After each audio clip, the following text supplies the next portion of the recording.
tak sepatah pun menyebut surat ahli majlis mesyuarat kerajaan negeri Kelantan dan Terengganu minta diluluskan. What hypocrisy is this?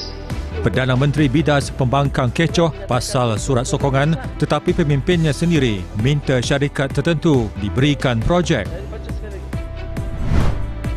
Putrajaya luluskan RM500 juta untuk baiki kerosakan infrastruktur akibat banjir.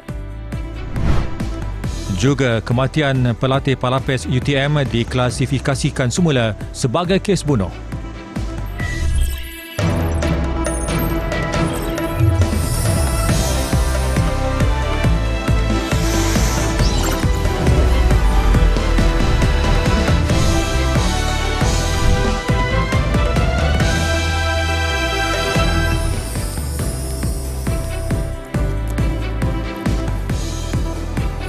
Assalamualaikum dan salam sejahtera.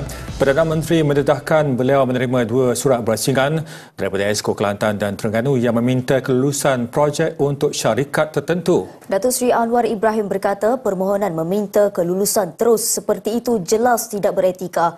Ia berbeza dengan surat sokongan dalam kes melibatkan bekas setiausaha politik kanannya Datuk Seri Syamsul Iskandar Muhammad Akin yang hanya memohon pertimbangan. Seorang anggota polis berpangkat korporal didakwa di Mahkamah Session Kota Baru kerana menyamun 2 pembantu kedai runcit November lalu. Muhammad Irfan Aziadi Abdul Aziz, 44 tahun, mengaku tidak bersalah atas 2 pertuduhan terhadapnya. Sepasang suami isteri warga emas dikuatiri lemas setelah kereta dinaiki mereka terjunam ke dalam Sungai Rompin di Rompin, Pahang. Ketika ini Assalamualaikum dan salam sejahtera. Keputusan FIFA menggantung 7 pemain warisan Harimau Melaya selama 12 bulan turut mendapat perhatian Persekutuan Antarabangsa Pemain Bola Sepak Profesional FIFPro. Dalam satu kenyataan, FIFPro menyatakan sokongan penuh kepada semua pemain terlibat sambil menyuarakan keyakinan bahawa Mahkamah Timbalan Sukan Khas akan membatalkan ketidakadilan berkenaan. Laporan itu tadi mengakhiri segmen sukan malam ini. Paparan antarabangsa selepas ini bersama Yasir. Dengan itu, sekian dahulu daripada saya Faris Fikri Zulkarnain. Assalamualaikum dan salam hormat.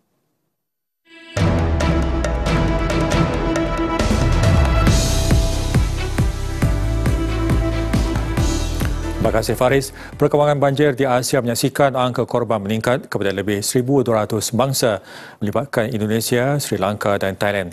Walaupun air banjir di sebahagian besar lokasi bencana telah surut, hampir 1,000 lagi mangsa masih dilaporkan hilang, memberi tekanan kepada usaha mencari dan menyelamat.